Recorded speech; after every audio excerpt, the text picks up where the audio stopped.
Does the antique mall that you're in really make any difference in your booth business? That's what we're going to talk about in today's video.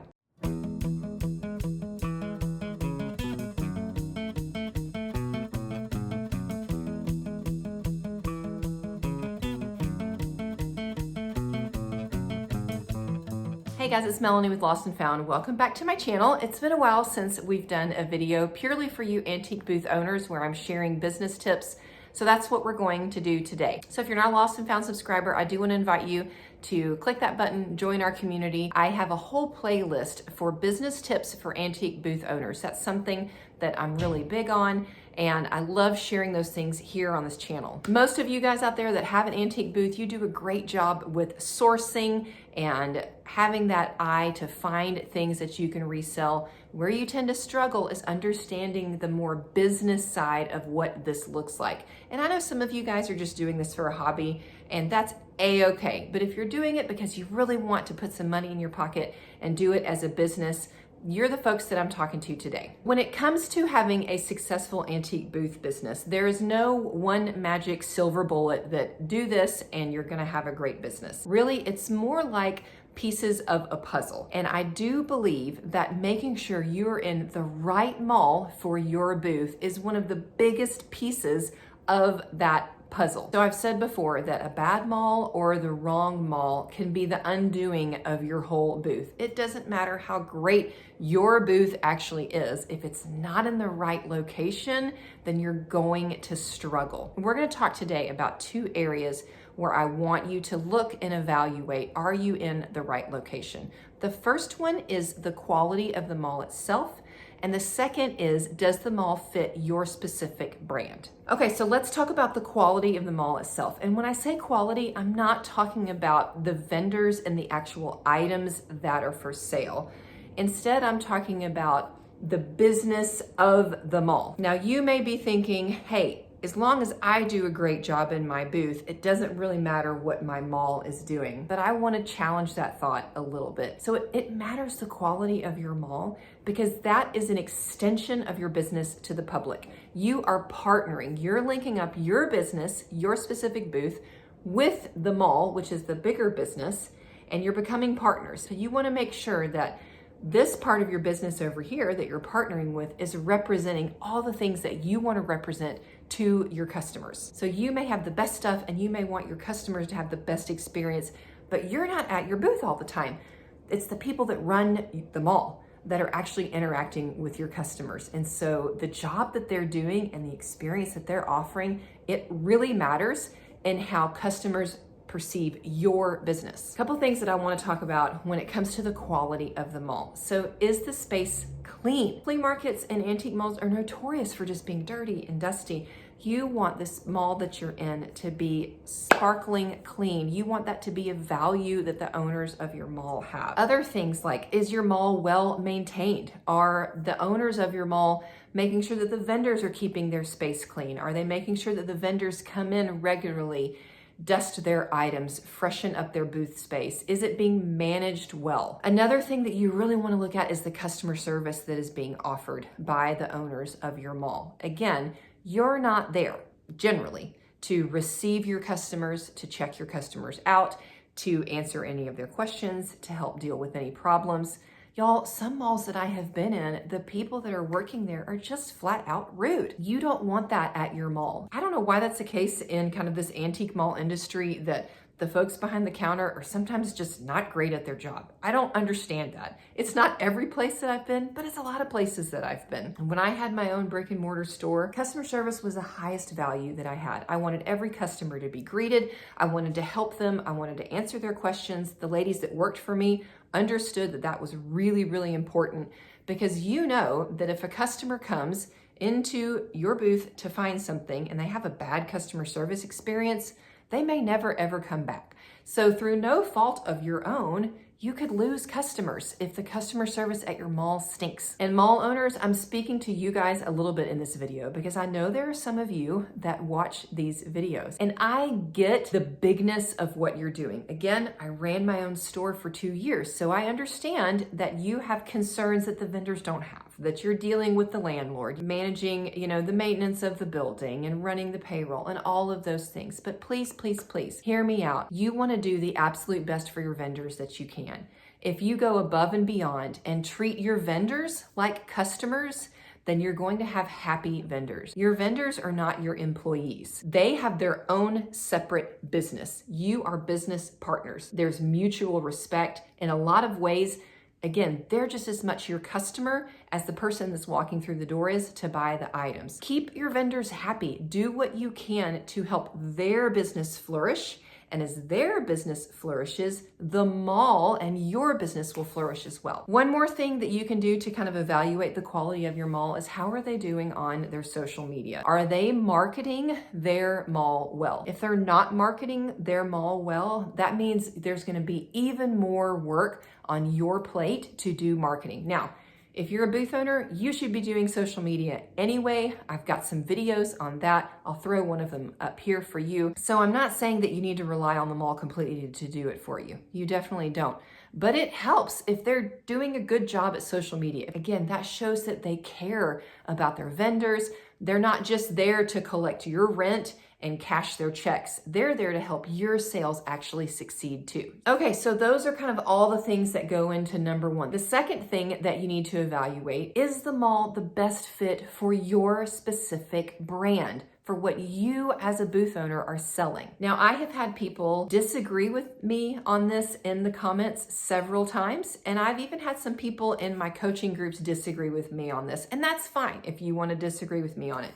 I've had people say to me, Melanie, it doesn't matter what I'm selling. I don't need to follow the trends. As long as I love it, then that's what I need to put in my booth, and I'm going to convince my customers to love it. And to a certain extent, I will agree with you. However, your business can only go so far if you're not putting in front of people what the general foot traffic of your mall is looking for. Think about it this way. If you have customers in general over and over and over marching past your booth space looking for mid-century modern, and you continue to sell shabby chic because that's what you love, you may find a shabby chic customer here or there, but look at all those ones that you're missing. The people that are coming to the mall already, and that's what they're expecting to find, and that's what they want, and you're not offering it, and so you're missing out on those people. Do you see what I'm getting at? So this is something right now that I'm dealing with in my very own business. I am in the midst of moving locations, and I'm literally just moving right across the street. It's not an exaggeration. I'm moving from one location across the street to the next. Now, the mall that I'm in right now is great. It is great if I was focusing on small collectibles and primitives. But right now, where I'm at in my business, I'm focusing on furniture and my furniture paint that I sell. The mall that's across the street, do you know what they sell? They sell furniture. A lot of furniture. There's people in that mall, vendors in that mall, a lot of them who already use my furniture paint. So in that mall is filled with pieces painted in the paint that I sell. And it's filled with customers that are on a daily basis buying furniture. People that are coming to the mall I'm in right now aren't buying a lot of furniture. That's just not the customer that's walking through the door. Literally across the street, it's a different customer. So because that's what I'm targeting, that is where I need to be. So I want you to think about your ideal customer for what you're selling in your booth. And are they walking through the doors of your mall on a regular basis? Because the truth is, not all customers are the same. Some people are just out having fun with their friends. Some people are true collectible hunters. Some people are people looking for furniture at a good price that they can use to decorate their first house. Some people are looking for cutesy craft supplies. Some people are looking for homemade items. Some people are basically doing garage sale shopping, but they want to do it inside in an air-conditioned space. Do you see where I'm getting at? Those are not all the same person. Again, there's no silver bullet to what makes a booth successful. However, if your sales are struggling, there is a chance that whatever you are offering in your booth space is not meeting the customer that's walking regularly through the doors of your mall. So there's really two things that you can do if you determine that's the situation. One, you can change what you're selling, or two, you can change to a different location. If you want to stay there and stick to your guns and keep selling shabby chic, even though everybody coming is looking for mid-century, go for it. That's fine. But no, you're fighting an uphill battle. So I had this same experience back in Texas. I had 2 booth locations. They were in 2 different towns, about 30 minutes apart from each other. My first location up here, everybody loved rusty, crusty, primitive. When I opened up my second location, I stocked my booth with all that same kind of stuff, and it wasn't selling. Nobody wanted it. The other vendors around me were doing well, and it was a great location. It was a small boutique store. It was clean, it was well managed, it was inviting. The quality of the store was great. My sales were not great, and I'm looking around and I realized, well, it's because nobody wants the old stuff here. Just 30 minutes away, this town to this town, there's a different customer. So I went and I bought some wholesale things. I bought some cutesy little box signs, and I went to Hobby Lobby and bought some stuff half off and marked it up and put it there. I put newer things in my booth that were more just little kitschy home decor stuff. And you know what? My sales went up. I could have stayed at that location and tried to convince those customers to love what I was offering, or I could go ahead and just give them what they wanted. Some of the most successful booth owners that I've ever met, what they had was just junk. I mean, like junk. Rusty, crusty, dirty, lots of architectural things, buckets of old keys, Scrabble tiles, door locks, windows. I mean, it was all really old, dirty stuff that like you're pulling out of the junk pile. And they were huge sellers. They did really, really well. So I asked them one day if this is how they decorated their own home. And they looked at me and said, no, absolutely not. Our home is Italian modern, and I don't even know what an Italian modern home is. That's not what they were selling at that mall. And then she looked at me and said, that's not what people want here, so we're not gonna sell that. This is what people want. This is what we sell. Now that, my friends, is a smart business owner. They identified what the target customer walking through that space was buying, and they tailored their inventory to fit that need. If you love, love, love your style and you wanna stick with it, that's fine. But understand that when you do that, it's going to be your responsibility to get the traffic to your booth. You're not going to benefit from the natural shopping traffic that that mall is getting as much as the other vendors will, because you're not giving the people there what they're already looking for. Essentially, a successful business solves problems for its customer. And you need to ask, what problem is the customer having who's walking into this mall?